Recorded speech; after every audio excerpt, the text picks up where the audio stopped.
I still remember the day she cut me off, the kind of memory that doesn't fade even after hundreds of other days pile on top of it. We were sitting in that cheap cafe near the university, the one with wobbly chairs and the smell of burnt caramel that somehow made every heartbreak worse. She stirred her latte like she was rehearsing for a breakup scene, slow, deliberate, tragic in all the right ways. "You're too cautious," she said, not looking at me. "You always think small. You'll never make it on your own."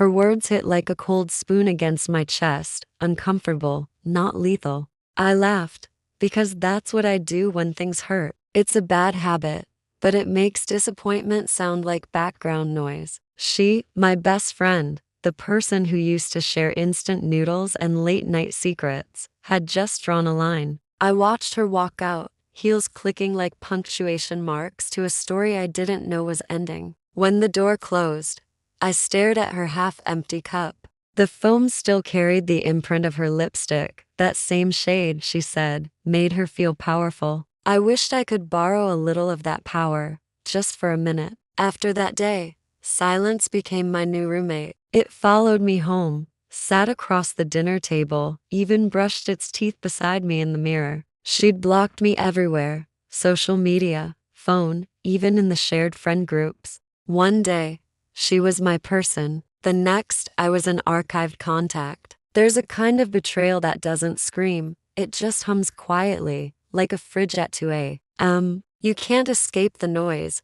but eventually you stop hearing it. I kept replaying our last conversation, wondering which part of me she'd decided wasn't enough. Was it the fact that I didn't want to move to the big city yet? Or that I wasn't chasing the same corporate ladder she worshipped? Maybe it was because I still believed in the idea of building slowly, brick by brick, not leaping into the clouds with no parachute. But here's the ironic part.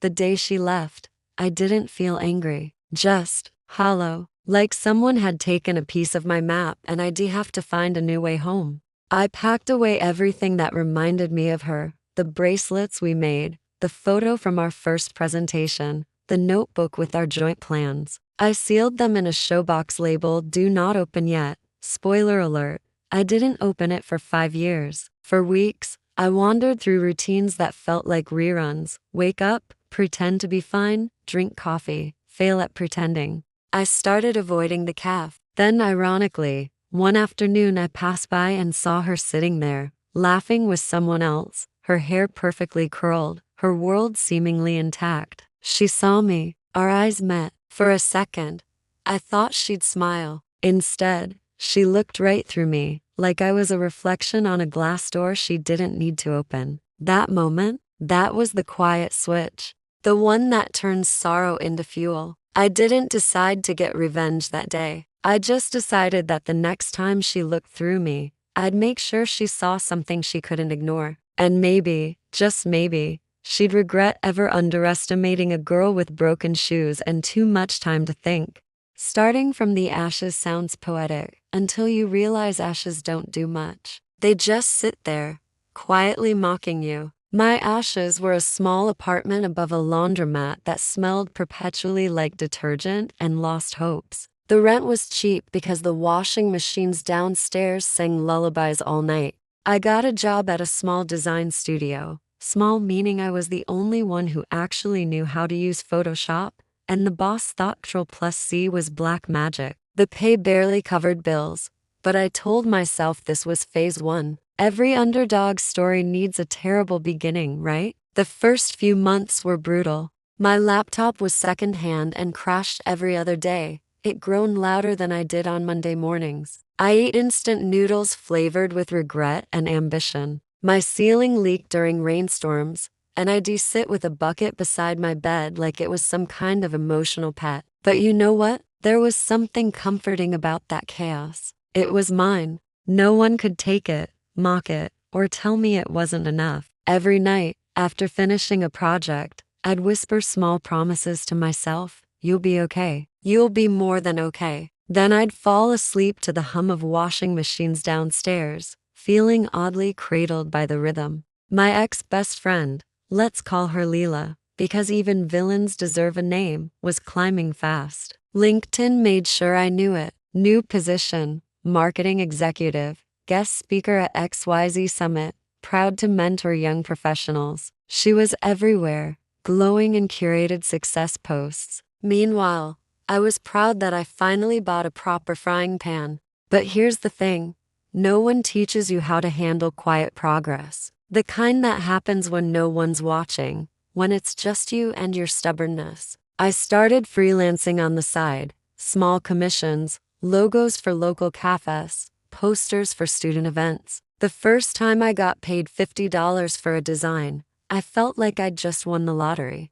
I even treated myself to sushi, supermarket sushi, but still. Sometimes I'd imagine Leela scrolling through social media and stumbling on my work somewhere. Probably not, but the thought was enough to keep me going. Then came the night that changed things, though I didn't know it yet. I was at my desk, working on a deadline that made no sense, my hands sticky with coffee. My phone buzzed, a message from an old college acquaintance. Hey, our company's looking for fresh design ideas. They need freelancers. Want me to recommend you? I hesitated. I'd heard that company's name before. Big, flashy, well-connected. The kind of place where interns were blazers and everyone said things like, "Let us circle back." Sure, I replied, pretending to be chill while my heart practiced gymnastics. The next morning, I got the email. They liked my portfolio. They wanted me to pitch. I spent the whole weekend preparing, wearing the same oversized hoodie I'd had since college, whispering mock presentations to the mirror.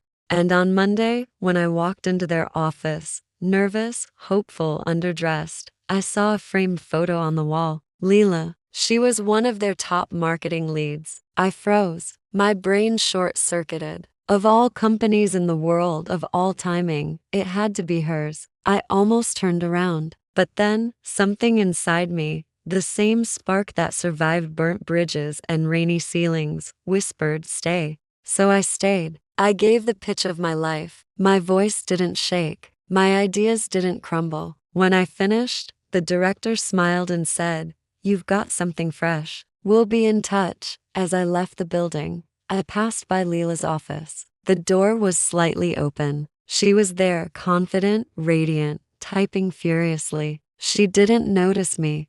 I smiled, not the kind of smile you wear for photos, the quiet kind, the one that says, "You don't know it yet, but this story's not over."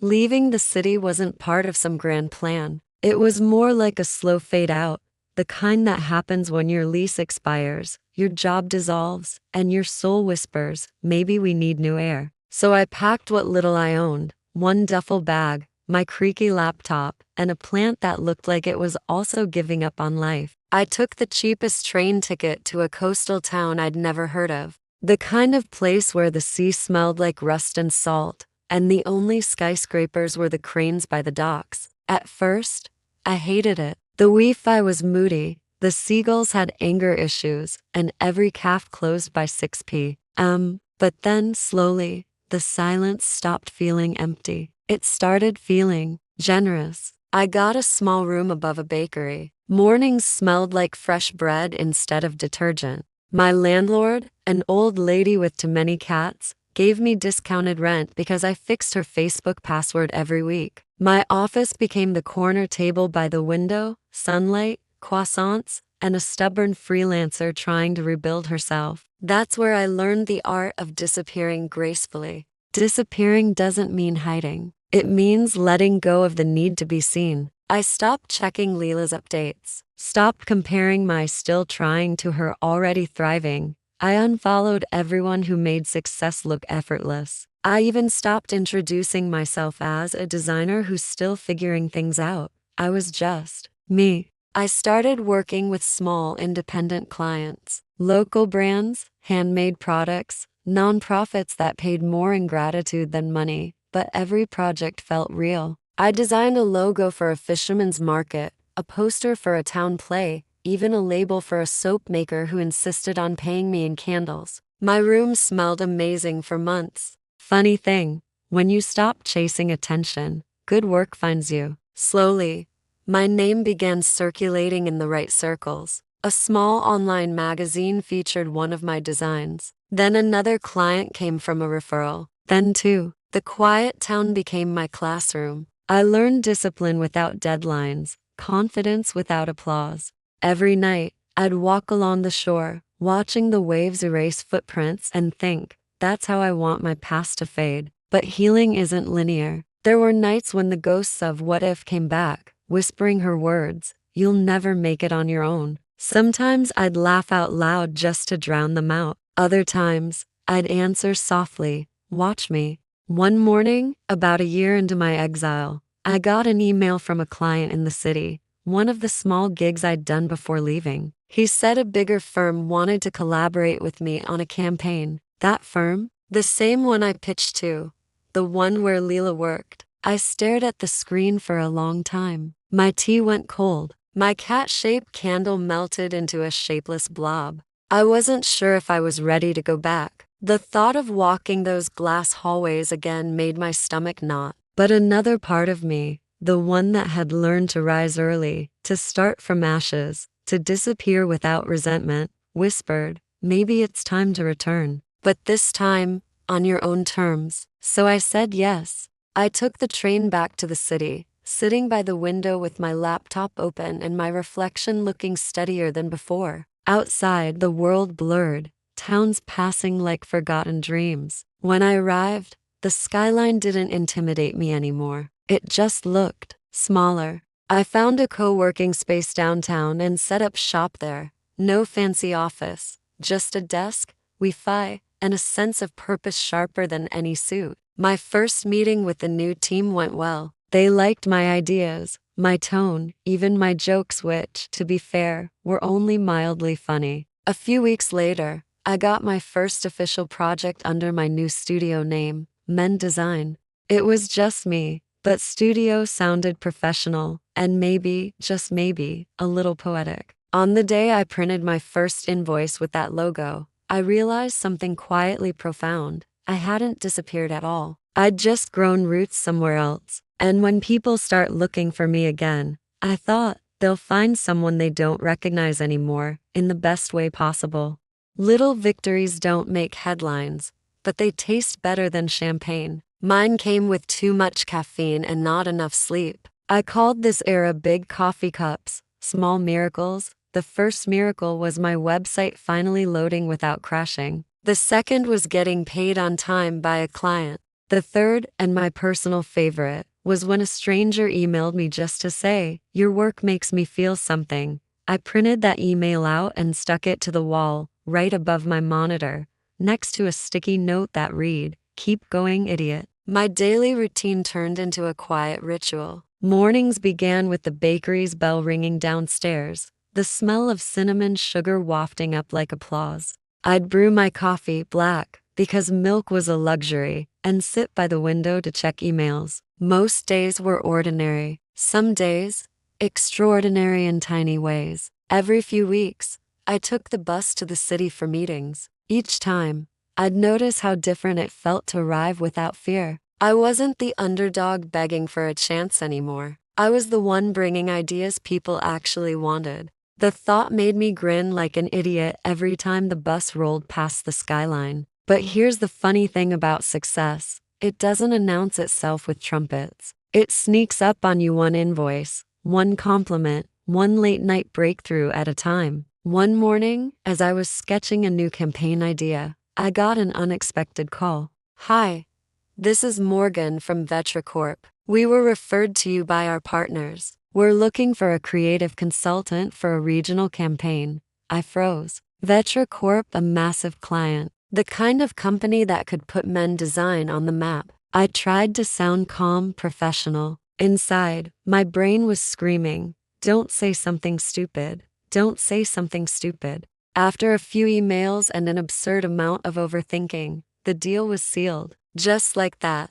I had my biggest project yet. I celebrated by upgrading from instant noodles to actual takeout. As I worked through that campaign, I noticed something shift in me. My designs weren't fueled by bitterness anymore. They were cleaner, calmer, like they came from a place of quiet confidence instead of defiance. I was no longer trying to prove anything to anyone. One night, after finalizing the presentation deck, I closed my laptop and stared out the window. The moonlight hit my desk just right. My sketches, my mug, the candlelight flickering over the keep going idiot note. That's when I realized I was proud of myself. Not the loud, showy kind of pride, the gentle kind that hums quietly in your chest. Of course, life has a sense of humor. Just when I thought I was in a peaceful groove, it decided to throw in a twist. One Friday morning, during a client meeting downtown, I ran into a familiar voice in the elevator. Bright, confident, coated with fake sugar. "Oh my God,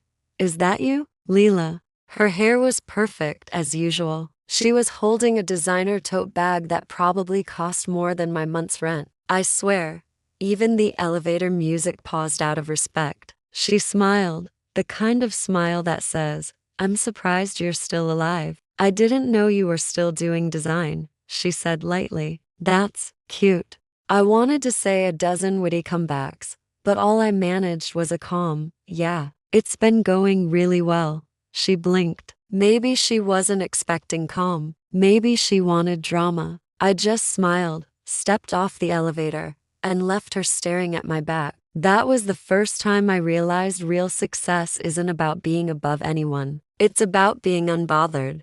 Over the next few months, my work snowballed. More clients, better rates, even a small feature in an industry newsletter titled "Rising Independent Creatives to Watch." It wasn't Forbes, but it was something. At the bottom of that article was a quote I'd given during the interview: "Revenge is just energy misspelled." I prefer to redirect it. People loved that line. I laughed because I'd written it half asleep, holding a mug the size of my head. Still, it felt true. Every little victory, every cup of coffee, every design approved, every night spent editing until dawn was proof that I hadn't just survived her betrayal. I'd built something better from it. I didn't know it yet, but the universe was quietly preparing its favorite kind of irony. Because soon, I'd be sitting in my office, my own office, with the arsum on my desk that would make me smile like the punchline of a very long joke.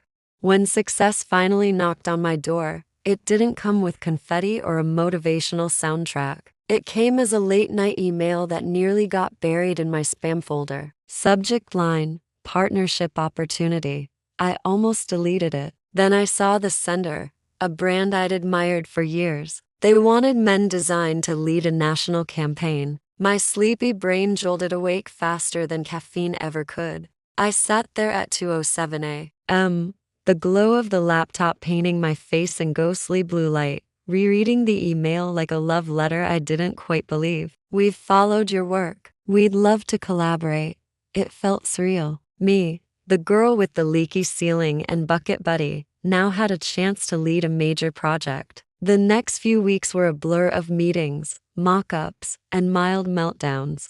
I hired 2 freelancers to help, bright kids who reminded me of myself a few years back, minus the existential dread. We worked out of a co-working space that smelled like espresso and ambition. My old boss from the design studio even sent a message: "Saw your name on the campaign. Proud of you." I almost cried, though I blamed it on dust from the printer. Then came the press release. They tagged Men Design publicly. My inbox exploded overnight. Clients, congratulations, and of course, those curious "Hey stranger" messages from people who once ghosted me. I wasn't bitter, just amused. Success has a strange gravitational pull. It attracts both applause and curiosity from the ones who never clapped before. And yet, through it all, a part of me still worked like I had something to prove. Not to them. To the girl who once stared at a lipstick stain on a coffee cup, wondering if she'd ever be enough. The project was demanding but thrilling. We launched the campaign on a rainy Thursday, poetic, given how my story started. The response was incredible. Sales soared, hashtags trended, and my team celebrated with cheap champagne and loud laughter echoing down the hallway. I remember looking out the window that night,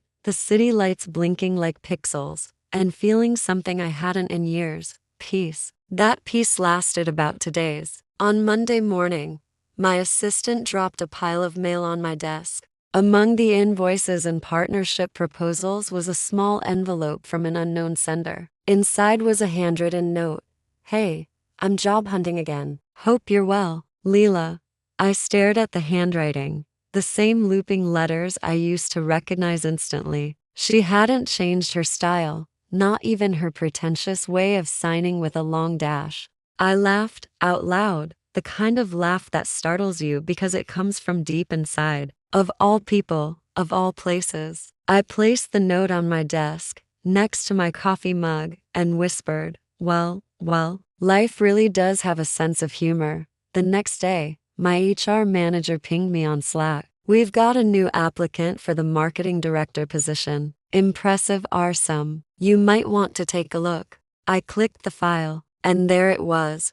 Her name, Leela Sanford. For a second, I thought it was a prank, but the credentials checked out. Same career timeline, same email domain. The RSUM was immaculate, polished to perfection. The cover letter was classic Leela, confident, witty, borderline poetic. She wrote about how she'd grown as a leader, how she valued teamwork, and wanted to bring empathy and innovation to a new environment. I couldn't help but snort. Empathy, huh? That was rich. I leaned back in my chair, the absurdity sinking in. The girl who once told me I'd never make it, now wanted to work for me. The irony was so perfect it could have been scripted. I stared at her for a long moment, tapping my pen against the desk. My first thought was, this could be fun. My second was, no, be professional. My third was, maybe a little fun wouldn't hurt. So I smiled, took a sip of my coffee, and sent a calm reply to HR. Let's schedule her interview for next week. I'd like to meet her personally. The message sent with a soft ding. I sat there for a moment, imagining her reaction when she walked into that conference room and saw me at the head of the table. After all these years, the tables, quite literally, had turned. And this time, I wasn't the one looking up. The morning of the interview, I arrived earlier than usual, though I told myself it wasn't on purpose. My office was spotless, sunlight streaming through tall windows, a faint hum from the espresso machine, and a calm that felt rehearsed. The RSUM still sat on my desk, printed neatly, clipped with one of those gold binder clips that made everything look important. Her name at the top, Leela Sanford. I'd looked at it enough times to know every line by heart, yet it still made me grin every time my eyes passed over the words creative leadership experience. I wasn't angry anymore, not even nostalgic, just entertained. Life, it seemed, had a flair for poetic symmetry. My assistant popped her head in. "Your interview's here. Send her in," I said, pretending to be engrossed in my tablet. The click of her heels echoed before she appeared in the doorway. The same rhythm from years ago, the same polished poise. But time had added new notes, sharper confidence, a faint weariness around her eyes. She hesitated when she saw me, just a fraction of a second, but enough. "Oh," she said finally, her smile faltering. "I didn't realize you were here." I looked up, smiled pleasantly. "Leela, it's been a while." Her gaze flickered, confusion, embarrassment, calculation, all fighting for first place. Yes, it has. Please." I gestured toward the chair opposite mine. "Have a seat." She sat.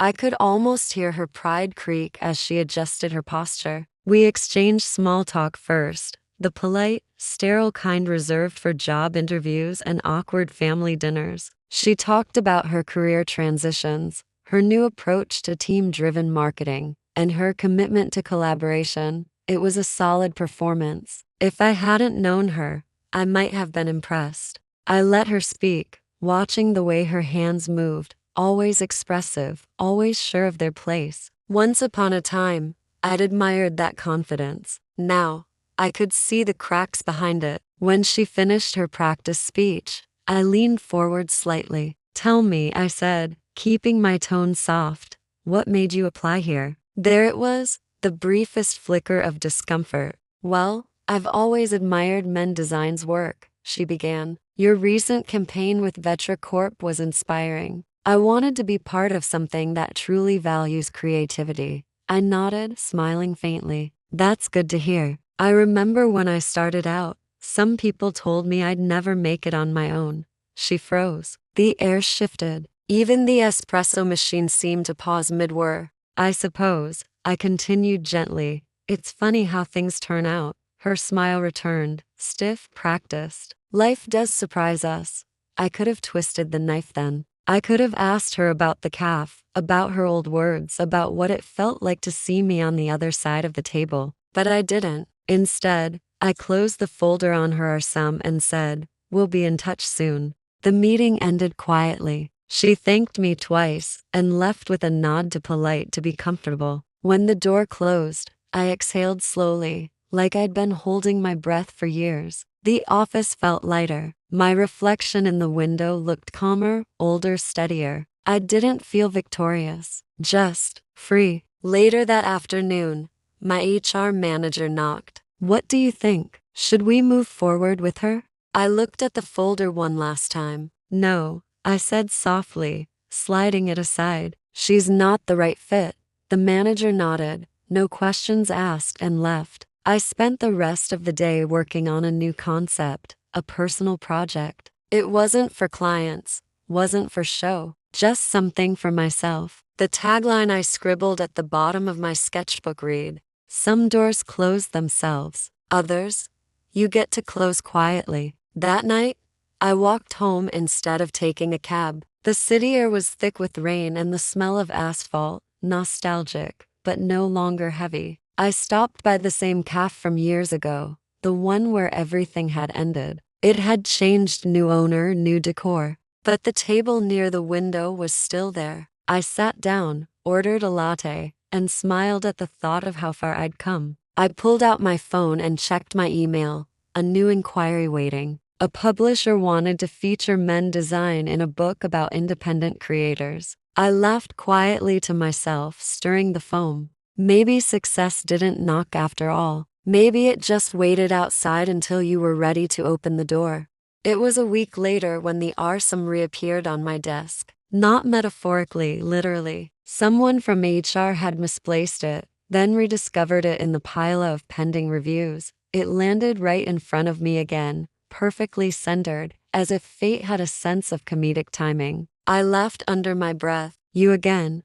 There it was, Leela Sanford, clean font, neat formatting, perfectly designed. I almost admired it. She always did have a flair for presentation. If life were a graphic, she'd mastered white space and confidence. For a long moment, I just stared at the paper. The name that once made my heart sting now just made my coffee taste slightly more interesting. The funny thing about closure, it doesn't come with trumpets or applause. It comes quietly, disguised as a mundane Tuesday morning, when you realize the person who once broke you no longer has the power to do so. Still, curiosity is a nosy friend. I found myself opening her cover letter again, this time reading between the lines. "I've grown as a leader." Translation: I've learned how to make my mistakes sound noble. I'm looking for a team that values collaboration and empathy. Translation: I want to start over, somewhere no one knows what happened. I admire the authenticity of men design. Translation: I didn't think you'd be sitting at the head of this company. I leaned back, smirking. Nice try, Leela. For the rest of that week, I couldn't shake the thought of her, not in a vengeful way, more like a character in an old book you finally finish reading. I wondered what had happened after she left the company where we first crossed paths again. Burned bridges, maybe. Or maybe she'd just run out of people to impress. My assistant noticed me staring at the RSM one afternoon and asked, "So, are you going to respond to her?" I smiled. "Already did."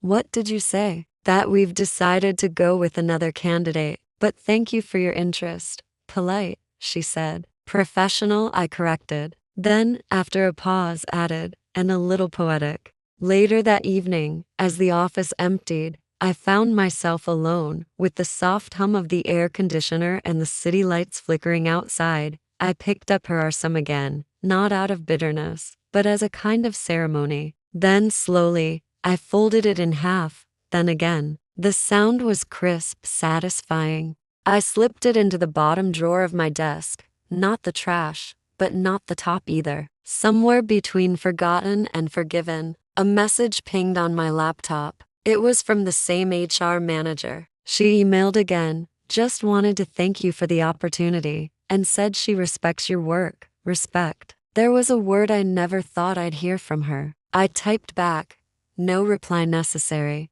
But for a second, I felt something unexpected. Not triumph, not pride, just a small, gentle sadness, like remembering a song you used to love, but can't sing anymore. That night, I stayed late at the office. I put on lo-fi jazz, dimmed the lights, and started sketching a new campaign. My pen moved easily, smoother than before, maybe because I'd stopped carrying the invisible weight. At one point, I caught my reflection in the glass wall, calm, unhurried, even smiling. I raised my mug in a mock toast to the girl in the reflection and whispered, "We made it." The next morning, I found a sticky note on my desk from my assistant. "Boss, congrats. We just hit our quarterly record. You might want to buy new coffee mugs. We're expanding." I laughed. Expanding. That word felt delicious. I looked around the office, the desks, the sketches pinned to corkboards, the quiet hum of ambition in the air. This was mine, not luck, not inheritance, just years of quiet, stubborn rebuilding. And now, with her chapter finally folded away, I had space for new stories. A few months passed, and I almost forgot about Leela until the universe decided to give me one last encore. It was during our company's spring gala, one of those semi-fancy events where people wear confidence like perfume and network under fairy lights. I was standing by the bar, holding a glass of champagne I hadn't touched, listening to my marketing head talk about the new ad campaign. Then I heard it. That laugh, soft, lilting, painfully familiar. I turned, and there she was, Leela Sanford, dressed impeccably, of course, like she had been poured into her navy blue dress by a team of angels with great lighting sense. Her hair was shorter now, and she carried herself with the kind of grace that comes from humility, or at least, good acting. For a second, I froze. Then instinct kicked in. Chin up, shoulders back, smile subtle. The CEO mask slid on effortlessly. She noticed me almost immediately. The brief widening of her eyes gave her away. Then came the smile, that same sweet, strategic smile she used to flash when she wanted something. I half expected her to turn away, but she didn't. She walked over. "Wow," she said, stopping in front of me, voice soft but steady. "You look incredible. Congratulations, by the way. Men designs everywhere these days." "Thanks," I replied, keeping my tone light. "You clean up nicely yourself. What brings you here?" "Oh," she said, gesturing vaguely toward a group of people across the room. "I'm consulting for one of your partner firms now." "Didn't realize you'd be here." "Didn't realize?" I almost laughed. My company's logo was literally on the event banner, but I let it slide. The Asthma part of my brain whispered, "Let it be smooth, not sharp." We exchanged the usual pleasantries, weather, work, polite small talk that barely masked the undercurrent of unfinished history. I noticed her eyes drift around the room, scanning faces, brands, opportunities. The old Leela was still there, just quieter. Then she surprised me. "Listen," she said, hesitating, "I owe you an apology. For back then, I was young and stupid and thought success meant stepping on people who helped me climb. You didn't deserve that." The words landed like soft rain, unexpected, cleansing, but late. I studied her for a moment. There was sincerity there, or maybe just exhaustion. Either way, it wasn't my job to judge anymore. "Thank you," I said simply. "It means something to hear that." Her shoulders relaxed, and she smiled again, this time smaller, almost shy. "Maybe someday we can work together," she said, half hopeful, half testing. I tilted my head, pretending to consider it. "Maybe," I said. Then, after a beat, added, "But not today." She laughed, genuinely this time, and raised her glass. "Fair enough." We clinked. It was the most civilized ending we could have written. After she walked away, I stood there for a while, the champagne finally catching light against my fingers. My reflection in the glass looked peaceful. I hadn't realized how much energy I'd wasted holding a grudge that had already expired. The next morning, I got an email from her, a short one. "Thank you for being kind. I really mean it. I wish you the best." No attachments, no hidden agenda, just words, plain, human, soft. I replied with one line, "Wishing you the same." And that was it. No grand revenge, no public humiliation, just closure, quiet, unannounced, real. Funny how life works. When I was younger, I thought revenge would feel like fireworks. Turns out, it feels like silence, the good kind, the kind that hums with peace instead of pain. That night, as I left the office, I passed by the break room where one of my interns was crying quietly over a project gone wrong. I paused at the door, then walked in. "Hey," I said softly, "you'll be fine. Trust me. The people who fail the loudest often rise the highest." She looked up at me, surprised. "You think so?" "I know so," I said, smiling. And I did know, because once upon a time, I'd been the girl in broken shoes, too scared to dream, too hurt to trust. Now, I was the woman others came to for advice. As I turned off the lights and headed for the elevator, I caught my reflection again, older, stronger, maybe even wiser. Somewhere in the back of my mind, I whispered a quiet thank you, not to her, but to the lessons she forced me to learn. Sometimes the people who betray us are the best editors our life story could ever have. By the time summer rolled around, Men Design was no longer just a company, it was a living rhythm. We'd grown into 3 offices, dozens of projects, and more chaos than my coffee could handle. And yet, amid all the numbers and meetings, I noticed something subtle shifting in me. I'd stopped needing to prove anything.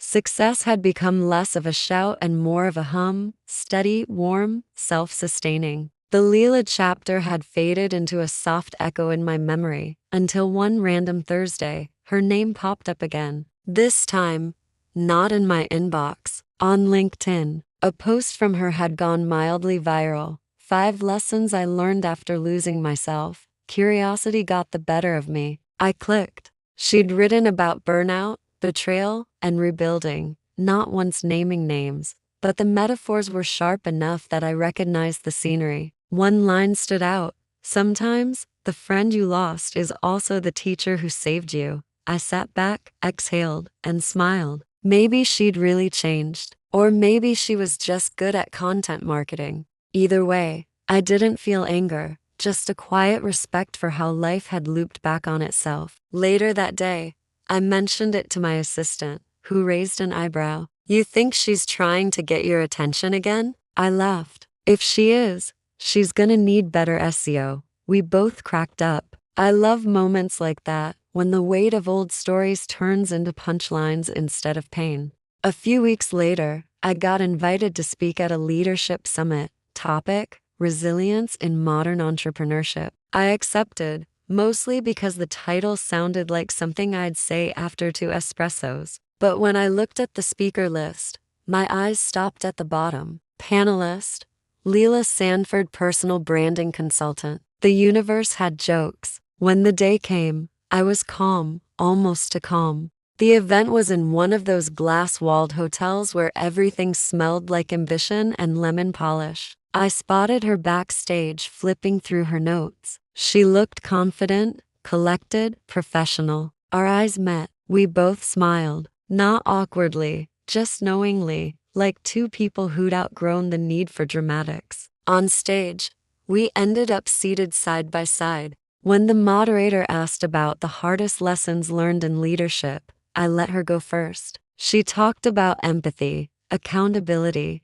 the importance of humility. Her voice trembled just slightly when she said, "Sometimes the people we hurt the most are the ones who believed in us the longest." And then it was my turn. I took a breath, looked out at the audience, and said, "My hardest lesson was learning that forgiveness isn't for them, it's for you." Because carrying bitterness is like keeping a subscription to pain. You keep paying for it long after it's expired. The audience chuckled softly. Even Leela smiled. Afterward, she approached me near the coffee table. That was beautiful, she said, and really true. Thanks, I replied. Yours too. You've changed a lot. So have you, she said. Then after a pause, I'm glad we're both doing well. Me too. It wasn't dramatic or cinematic. No grand music swelled in the background. Just two people who had once burned each other's bridges now standing quietly on new ground. That evening, I took a slow walk home through the city. The streets were alive, food trucks, neon signs, people laughing into the night. I passed by a small cafe that reminded me of our old college spot. For a moment, I almost stepped inside. Instead, I kept walking. I'd learned that not every memory needs revisiting. Some deserve to stay soft and blurry, like watercolor edges fading into light. When I reached home, I lit a candle, opened my window, and watched the city shimmer below. The air was warm, and my reflection in the glass looked both familiar and entirely new. Some stories don't end with revenge or regret. They end when you stop needing either. Autumn came quietly that year, the kind of soft season that makes even city noise sound like a lullaby. I'd started taking slower mornings, coffee without rushing, journaling before checking emails, sometimes even letting sunlight spill over my desk before diving into meetings. Men design was thriving. The new interns were eager, the team was close-knit, and our latest campaign, ironically titled Full Circle, had just gone viral. Every success felt earned, not explosive, sustainable, like I'd finally learned how to breathe at the top instead of gasping for air. One afternoon, I received a small envelope in the mail. No return address, just my name written in neat, careful handwriting. Inside was a simple thank you card. You probably don't remember everything, but I do. Thank you for not holding on to hate. It helped me find myself again. Leela, I read it twice, then once more, slower. She didn't owe me anything anymore, and I didn't owe her forgiveness. But somehow, both had happened anyway. Not through some grand confrontation, but through quiet growth in opposite directions. I slipped the card into the same drawer where her arsum still sat, folded and faded. It felt poetic, the beginning and the closure, resting together like bookends. Later that evening, during our team's weekly wrap-up, I shared a small story with everyone, not mentioning names, just the lesson. When I first started this company, I said, leaning on the conference table, I thought success meant winning against everyone who doubted me. But now I realize, the real win is not needing to prove anything anymore. When you can wish your past peace, you've already succeeded. There was a quiet in the room, the kind that comes after truth. One of the younger designers smiled and said, "That's actually kind of inspiring."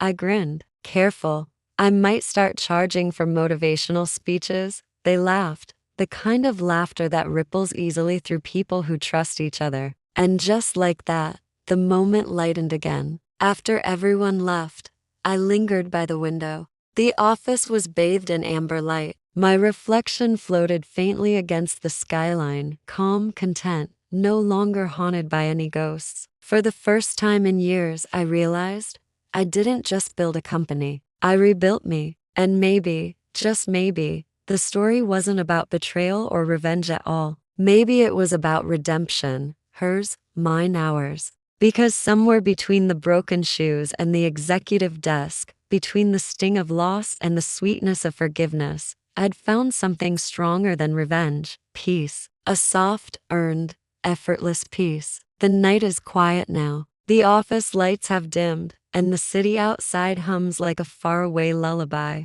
You can almost hear the gentle rhythm of air conditioning, the low whir of dreams being made somewhere in another building. Take a slow breath in, and let it fall. The story has folded itself neatly, like that old arsum tucked away in a drawer. No sharp corners left, just soft paper edges holding the weight of what's been learned. Imagine her, you, standing by the window, the skyline blurring slightly through the glass. There's a mug of coffee cooling in your hand, a faint smile on your face. The world feels slower, kinder, like it's finally caught up to your peace. You don't need to chase closure anymore. It found you quietly, in the form of calm mornings and forgiving hearts. If you listen closely, you can still hear echoes of laughter, the light, unguarded kind, drifting from that long ago friendship. They fade, not in sadness, but in gratitude. Now the city outside exhales, and so do you. All stories end, but not all endings are final. Some simply dissolve into stillness, leaving behind the soft hum of acceptance. Let it hum for a while. Let it carry you. Sweet dreams.